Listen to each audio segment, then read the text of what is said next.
सर्दी की स्याह रात थी। घड़ी में 11:59 बज रहे थे। शहर के बाहरी इलाके में बनी एक पुरानी हवेली जो बरसों से खाली पड़ी थी, गहरे अंधेरे में डूबी हुई थी।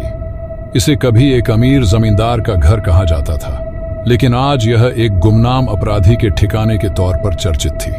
अंजलि, एक साहसी खोजी पत्रकार, अपने अगले बड़े रिपोर्टिंग प्रोजेक्ट के लिए इस हवेली की सच्चाई जानने पहुंची थी। कुछ दिनों से उसे खबर मिली थी कि यह हवेली अपराधियों का अड्डा बन चुकी है। पुलिस ने भी इस जगह पर आने से हाथ खींच लिए थे। अंजलि ने अपनी कार हवेली से कुछ दूरी पर रोकी और टॉर्च ऑफ रिकॉर्डर लेकर अंदर दाखिल हुई। हवेली अंदर से बेहद खौफनाक और गंदगी से भरी थी। दीवारों पर अजीब सी लकीरें थीं और फर्श पर टूटे फूटे सामान बिखरे पड़े थे। जैसे ही अंजलि ने एक पुराने कमरे का दरवाजा खोला, वह ठिठक गई। कमरे के बीचों बीच एक कुर्सी पर रस्सियों से बंधा एक व्यक्ति बैठा था। उसके मुंह पर टेप लगा हुआ था और वह बुरी तरह घायल था।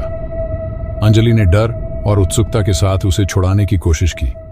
तभी उसे पीछे से किसी के कदमों की आहट सुनाई दी। कौन है वहां? अंजलि ने कांपती आवाज में पूछा। एक लंबा आदमी दरवाजे पर खड़ा था। उसके हाथ में पिस्तौल थी। वह कठोर आवाज में बोला, तुम यहां क्या कर रही हो?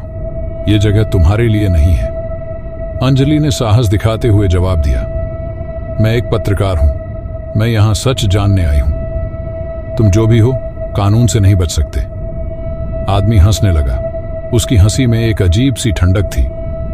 सच जानने का शौक है तो अपनी जान से हाथ धोने के लिए तैयार हो जाओ, उसने कहा। अंजलि ने जल्दी से अपना रिकॉर्डर चालू कर दिया और मौका देखकर कमरे की खिड़की की ओर भागी। लेकिन तभी एक और आदमी वहां आ गया।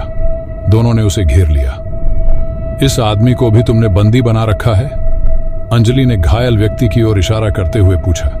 यह हमारा गद्दार है और अब तुम भी इस खेल का हिस्सा बन चुकी हो, पहला आदमी बोला। अंजलि ने फुर्ती दिखाते हुए अपनी टॉर्च से उनकी आंखों पर रोशनी डाली और मौका पाकर खिड़की से कूद गई। वह भागती हुई सड़क तक पहुंची, लेकिन तभी एक गोली की आवाज गूंजी। पुलिस को अगले दिन सड़क पर अंजलि की लहूलुहान बॉडी और रिकॉर्डर मिला। रिकॉर्डर में आखिरी शब्द दर्ज थे, वे हवेली में और भी हैं, उन्हें रोको। उस रात की घटना ने पूरे शहर को झकझोर दिया, लेकिन हवेली का रहस्य और उसमें छुपे अपराधी फिर भी कानून की पकड़ से दूर रहे।